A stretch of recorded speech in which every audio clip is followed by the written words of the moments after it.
slowed down all the mental thinking. You've quieted the mind, and you've gained a foothold into a space that you were never living in, which is the present moment, because all our thoughts are of the past, and then we take those thoughts and we project them into the future, whether it be for the good or the bad, pleasure or pain. We very rarely stay in the present moment. We have so much going on around us.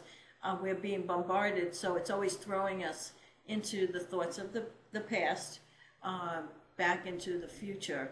And so the quality of the life is in that moment, in that present moment. And that's where your free will gets strengthened, and your connection with all of not only humanity and the universe and the elemental things of the earth, planet, and the universe, but the ETs that are out there, the higher beings that have that live on these higher levels and planes. And so you're guided with instruction, and you are able to have your own experience, so you can trust those experiences and bring them into the present moment. And they're real tools for you to use, especially at times when there's a lot of changes going on around you. So that's my thing. There's the law of attraction. You use it right there. The power of the focus of your mind, and then you're able and more equipped to make the better choice to follow the path of where your destiny is, and it unfolds for you because you're on the right path.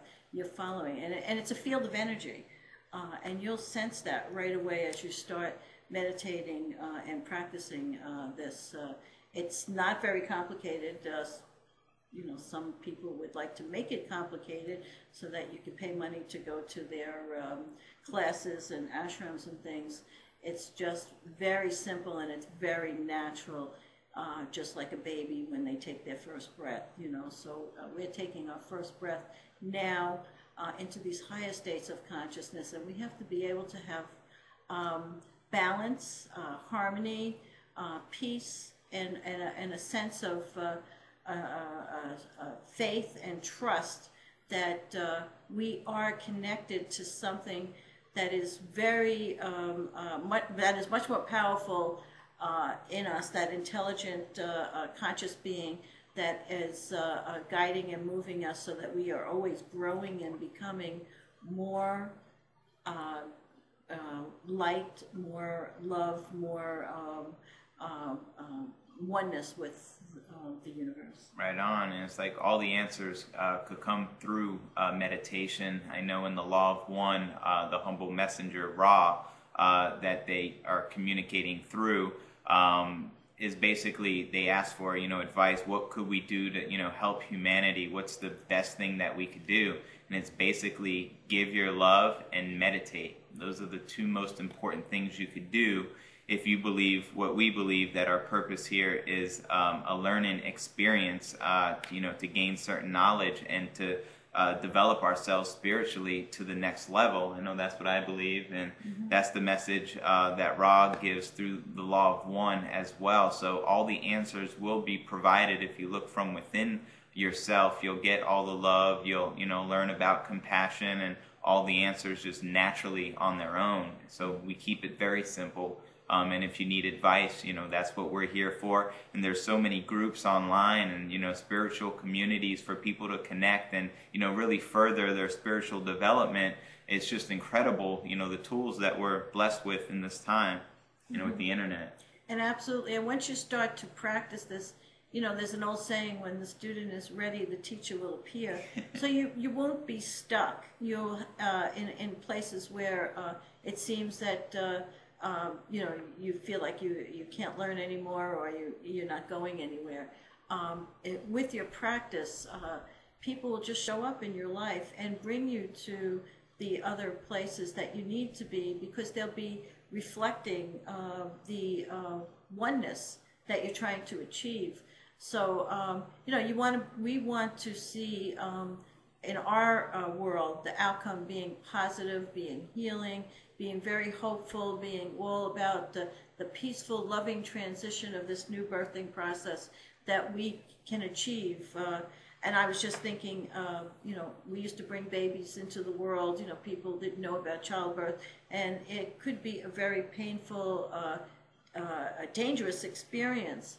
And now with all the technology and the wisdom that we have and the knowledge, those of us who choose can bring children into this world through a very loving and peaceful and gentle. It doesn't have to be that complete dramatic shift of one state in the womb to the next state of the cold air, the slap on the ass, and all the violence that comes with it right after birth. And so that's how I'm seeing this new emergence in this new consciousness. It's up to us. We have the choice because we manifest our own reality.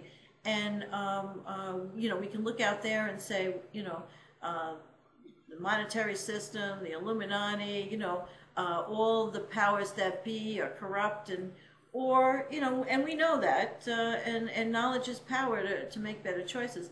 But we can actually focus on the world that we want to emerge in our own life, and that can really be done most successfully through slowing down your thinking process and moving into that power of meditation, opening up those chakras, keeping those lines of energy and communication open within yourself.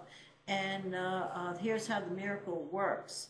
It actually does help regenerate and move our DNA into the new being that we are about to receive within us, this new birthing that Christ spoke about. We'll be born again in each and every one of us. This is the consciousness of the Christ consciousness. And they are... A fearless consciousness. The fearless consciousness. The consciousness of abundance, because we can manifest there. The universe is abundant, and we have the scarcity consciousness on our planet right now, which all of us buy into one way or another because we're all a part of the scarcity consciousness. But as we work on the chakras and the higher states of our consciousness, that scarcity consciousness seems to just move away, and we are able to create our own reality, which isn't so much about having more material things. It's about having a quality of life that brings peace and happiness not only to yourself but to the rest of the world and the universe. Because until the whole world has changed with us, we are all a part of whatever the pain and suffering is on any other part of the world, and that's why we have to work towards changing that into light, moving that into the higher realms, so that everyone can have whatever they need to live a happy, fruitful, positive life on this planet, and possibly there's where we are creating that heaven on earth that's right here and now, and that is that other density of that dimension of the earth that's emerging. And those of us who know will move into that density. And unfortunately, those of us who refuse and are rigid and want to get stuck in that fear will see, the emergence of the negative things that they're anticipating and expecting. So this is very, very important and very key if you want to understand how this all works. And it's a real tool to work on yourself with, as well as your regular praying and the things that you normally do to bring about the peace that you want into your life. This will bring you to the much higher states of consciousness that you know that you are moving into anyway. Right, and you'll totally feel it, that's why we say it's simple. Once you actually take the action and put some energy into it with your due diligence, it'll just come about. You'll start to feel things. You'll awaken things within your body that you didn't know exist, like your chi or prana, depending on if you're Indian or Chinese. They call it different things, but it's all the same. There's an energy flowing throughout our meridians, up and down, traveling throughout our body.